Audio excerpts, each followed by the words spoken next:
All right, thank you very much for the invitation. I'm out of office. As you can see, I'm somewhere on the way to the Slovenian Alps in FA, so I hope you can hear me well. And I hope that, well, there isn't a group of children or whoever coming in with my presentation. So for today, I think I will not share the PowerPoint because I couldn't get my way around MS Teams, but I have it hidden on my left. You won't see it, but I will only focus today on Article 50 of the Slovenian Constitution, because commonly the constitutions are deemed very general pieces of legislation, right? And they are, of course, because they're the starting point to every national social security system, and that this is also the case in Slovenia. But I would say that our Article 50, which regulates the right to social security, is in a way very dynamic as to adapt to sustainability related issues. So I will read out the first paragraph that says, citizens have the right to social security, including the right to a pension under conditions provided by the law. And then, of course, each year I ask my students why the right to a pension or old age pension is the sole social security right, which is explicitly mentioned in Article 50. And then they start thinking, and maybe the right to an old age pension is the most important social security right of them all. And then I ask them about their old age pensions, and then they start thinking, of course, the right to health, the right to health care, unemployment benefits, etc. The sole reason why this right is explicitly mentioned in the Slovenian Constitution dates back to the year 2004, and it relates to these sustainability issues directly. Because at the beginning of in the early 2000s, it became clear that Slovenia is an aging European society, and there was a political reason behind the legislator embedding that sole right, the only social security right explicitly mentioned in the Article 50, and that is the right to an old age pension, because the voters feared that in the future, with negative demographic growth, they will lose their pension entitlements, or their pension entitlements will reduce, right? And there's a bus coming by. I'm sorry for that. I hope you don't. And one of the older professors of Social Security law, I don't know whether you know her, I think not, Anuta Bubnoš-Goborné, she has long retired now. She was still active back then, and she was strongly against this amendment to the Constitution because she said that it gives a sort of false pretense of that right being more important than the other ones. But then my colleague and author, Professor Strban, says, yes, but there still are some positive things to learn. This direct mention in Article 50. Now the Constitutional Court has sort of a direct power in a way to further determine the constitutional scope of the right to an old age pension in light of demographic change. But they already did that before the year 2004. So at the end of the day, this was a political sustainability related amendment to the Slovenian Constitution. As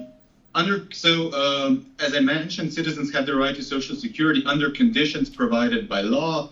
Under conditions provided by law means that the legislator has a wide margin of appreciation when it comes to regulating social security law at the level of the statutory legislation. And of course, the legislator can and is on the other hand, or on the one hand can and is on the other hand bound to dynamically adapt the legislation to new societal changes, sustainability issues included, but has a wide margin of appreciation.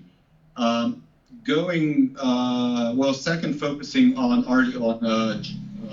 sentence 2 of Article 50, the state shall regulate compulsory health, pension, disability, and other social insurance, which means that no constitutional amendment is needed, for instance, in the light of sustainability issues or societal aging, in order to introduce a new branch of social insurance.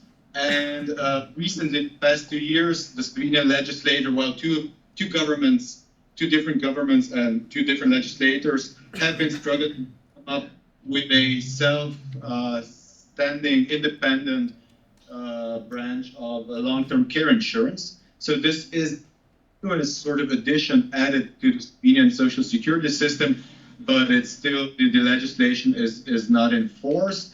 But following the Constitution, no special amendment was needed because the Constitution has a open sort of, it doesn't have a numerous clauses of social insurance branches, which allows for a dynamic sort of adaptation, societal change. But the legislator wouldn't be able to change the social security system in the sense of a social insurance system with, for instance, a tax-funded scheme, universal social security scheme. For that, the legislator would have to change the Constitution because the Constitution says other social insurance.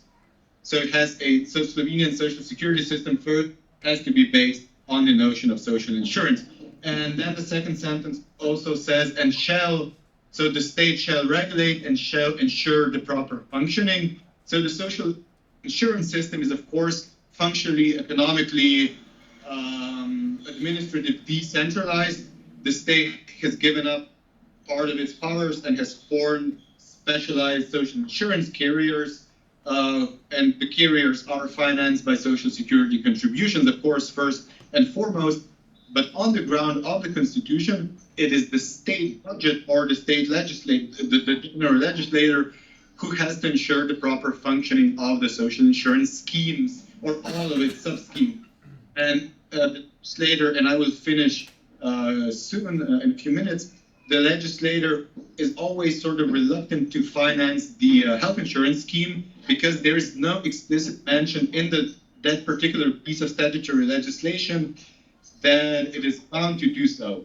Such an obligation stems, for instance, from the statutory legislation in the field of pensions, not in the field of healthcare, but there is a general obligation which can be derived from so whenever the expenditure of the health insurance carrier would, in a long run, surpass its income, the state budget, the state legislature would, in my mind, have to act upon the Constitution itself, even if there is no explicit mention of such explicit obligation in the statutory piece of legislation. And then the final sentence reads, special protection in accordance with the law shall be guaranteed war veterans and victims of war. And that is always the sort of forgotten element of this article, of this right. And because it is also not that important at all for this contribution, the contribution that relates to sustainability issues,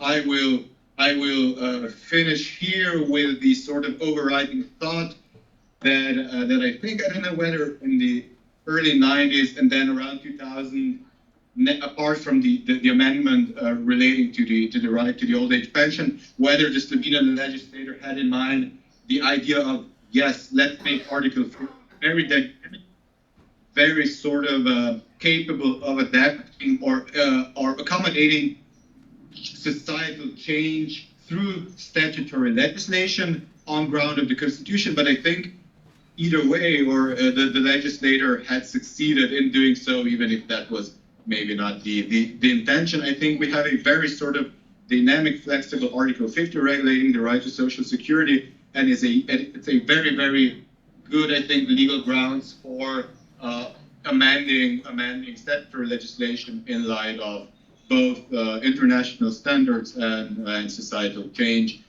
which commonly nowadays relates to sustainability. All right, I hope I was clear enough. I hope I was quick enough. And I hope to be in Miskolc next year if there's another gathering of this sort. And now I think, yeah, take it all my time. Thank you very much.